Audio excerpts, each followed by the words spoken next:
My name is Chris, and welcome to the Camper Dan Files.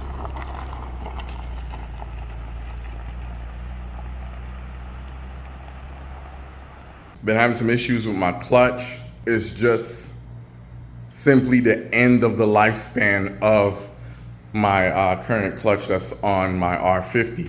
So as a result, I went ahead and ordered a new clutch kit along with a clutch slave cylinder and also a rear main seal. All right, so I opened both boxes. In our first box here, we have a clutch slave cylinder. Now, the main reason why I even ordered this is because the OEM one that's on my R50, it's kind of rusty.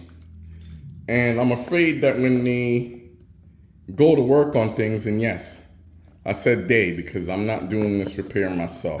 It's just simply too big of a job, too many mistakes that could possibly be made by myself, a novice mechanic, and I'd rather pay someone the money and let them do it, because if they screw it up, they gotta fix it, not me.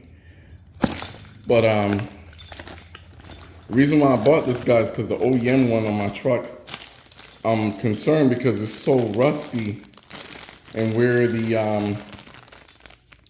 the slave cylinder, where it attaches to the bell housing on my R50, those bolts, they look like as soon as you touch them, they're just gonna break.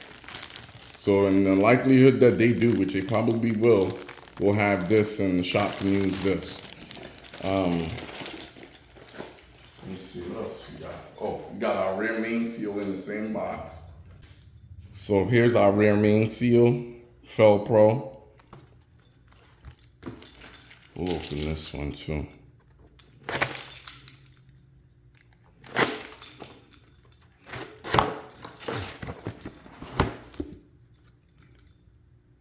So here's one gasket, and then here's the actual seal. It looks really nice. Good job, Felpro. This looks really good. The next item, the main item, our clutch kit. This was ordered from eBay. I know, it was the only place that I could find an OEM style clutch. And it seems that the OEM Nissan clutches are unobtainium unless you're gonna pay the hellacious fee that Nissan would probably wanna charge you. Here is our clutch friction disc. Ooh, this is nice. And this particular kit, it's heavy duty. And this is nice and thick. I like this. Look at the back side. And it feels really good. This is from Clutch Max. This particular setup, I was able to score this for 152 bucks shipped. So that's our friction disc. And then here's the big boy and main component.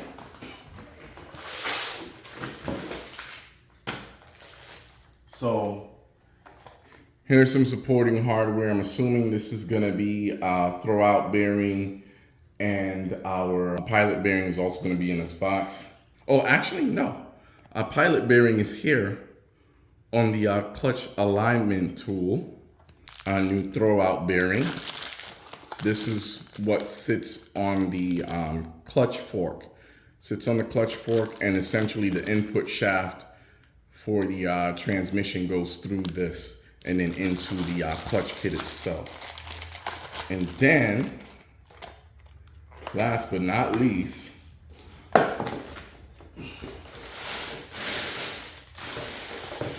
clutch pressure plate. Look at that. Doesn't that look nice? Yeah, and it's nice and heavy too. Yeah, this looks really good, guys. And here's the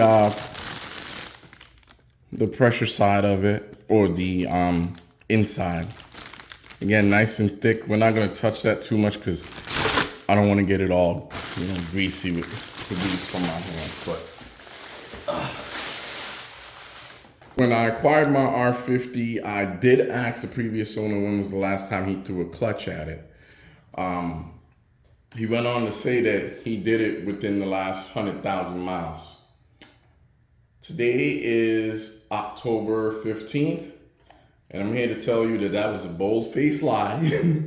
I have about 13 or 14,000 miles down on my truck personally since I've owned it. And yeah, that clutch is, I wouldn't be surprised if it was the original, to be honest with you guys. I won't know for sure until I get it back from the shop. You can tell when your clutch is going bad. But essentially, it's a composition of things. If you ever hear a weird noise when you're clutching or releasing the clutch, even more so if you try to accelerate and it slips real bad. In my case, that's what I'm experiencing. Thirdly, and more importantly, and this is probably the first thing that you'll notice, is the bite position. This is the position that your pedal is in, where you go to take your foot off the clutch and the height of the clutch before it actually engages when you go into gear. So in my case, my bite position is all the way up at the top of the clutch travel. That's not normal. Usually your clutch will engage somewhere in the middle, and mine's is way beyond that. So it's time. Again, no fault of my R50, no fault of my own. I'm not even gonna blame the previous owner, although he lied to me. But when I first acquired the truck, I was telling my dad about it. And I was like, yeah, I'm gonna replace the clutch. And he was like, replace the clutch? Why? There's nothing wrong with the clutch. The truck runs. He's like, don't replace the clutch until it doesn't engage. And then he also went on to say, if it's not broken, don't fix it. So at the time it wasn't broken, but it definitely should have been addressed. I knew better, but you know, I was listening to my old man. I mean, what do you want, right? So yeah, that's what we have going on. Today is Saturday. I've already reached out to my local trusted shop. I scheduled an appointment for Monday morning. First thing, I'm gonna drop my rig off, and they're gonna do work on this thing for me. And if all goes well, I'll be back on the straight and narrow here. I'm not so much worried about the clutch per se. I'm just more so worried about things that could possibly go wrong, because my truck is laden with rust, guys. For those of you who have been following along, you know this. It's probably one of the rustiest examples, aside from the ones that we haven't seen documented on YouTube. And that was one of the things about my channel that I wanted to project to you guys. I'm not here to glorify anything. I keep it raw and 100% at all times. I know many of us out there would like to have the perfect R50, but I know a lot of us are not gifted with one. I mean, the thing's 21 years old. It's definitely been in an area where it was exposed to snow and salt, so there's that. But stick around. Yeah, I know it's probably not what you guys were hoping to see. Like, you know, I'm not gonna be doing this repair myself. I'm paying someone to do it. All right, guys. So it's about 9:20. My tow truck driver arrived, and he's gonna go ahead and hook my truck now. Gonna put it on a flatbed, and then I gotta follow him in my Altima here. Driver's just getting them on the flatbed there.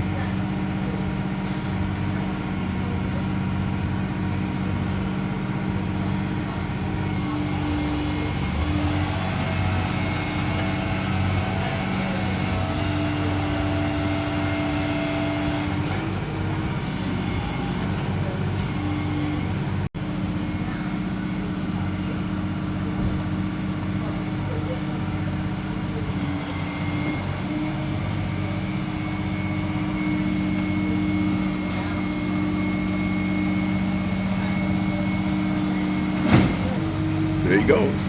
Just arriving to my chosen repair facility. We're at a red light right now. Oh, and it just turned green.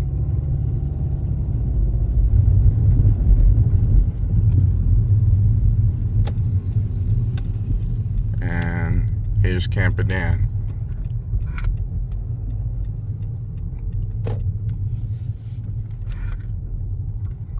All right, we gave the okay. They're gonna start working on it right away and hopefully get it done sometime today. He didn't give me an estimate, but he said they're gonna get working on it right away. They don't have any cars, really. I think they got like 1 or 2 in there, but that was about it. So I'm gonna head home and wait impatiently to get my R50 back. So I just wanted to bring you guys in to show you the under side of my R50 here.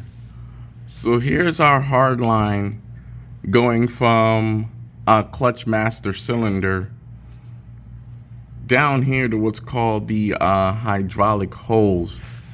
And I mean, if you look at this thing, it's already starting to crumble. I don't know how it's still functioning, but it is. Now, my local shop said that they would change it out for me. All I gotta do is get this line. I still have my new clutch slave cylinder, and they haven't installed that yet. But just look at the OEM clutch slave cylinder here. I mean, just look at how rusty that is. And if you look there, that white you see in the background is the pressure plate from my new clutch kit. And based on the witness marks here, right there, you can see where they were prying. And I'll point it out in the video for you guys. You can see where they were prying to get the bell housing to separate from the back of the engine. They did tidy things up a little bit under here for me also. The previous owner had some hangers wrapped around the catalytic converter here, and they took that off. There's also a little bit of heat shield that was left. They took that off and discarded it too. So the truck runs a lot quieter now. You don't hear all that residual rattling and such. But yeah, I'm just performing an oil change real quick. I just wanted to bring you guys under here and show you what was going on. But I'm probably going to be changing this soon. I don't know how these guys were able to do it, but they were able to get these 2 bolts here to come free to remove the slave cylinder from the bell housing. So that makes me feel good. So I think what I'm going to do is order this soft line here going from here to the slave, and then I'll supply the replacement slave and they can slap that in. But everything still functions. Everything looks really good under here. No vibration or anything like that. And again, initially when I was sizing this up, I thought for sure that they would have had to have touched this exhaust. But as far as I can tell, maybe they did touch it. This one has some witness marks right here. Maybe they did remove it. I'm assuming they did.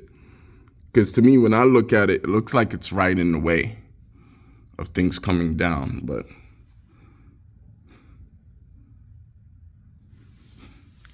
yeah, I'm glad I gave them the job though. It was money well spent. In this shop, I've been going to them as long as I've lived in Vegas. As a matter of fact, the first car that I bought here is how I was introduced to them. Mainly because they were so close to my residence at the time. Royalty Automotive Services. I highly recommend them if you're in the Vegas area. For sure.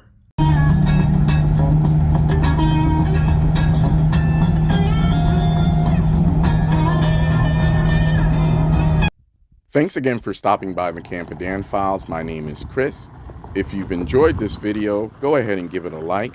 And while you're at it, don't forget to share, comment, and subscribe. And until next time, keep using your Pathfinder as a Pathfinder, on or off the pavement.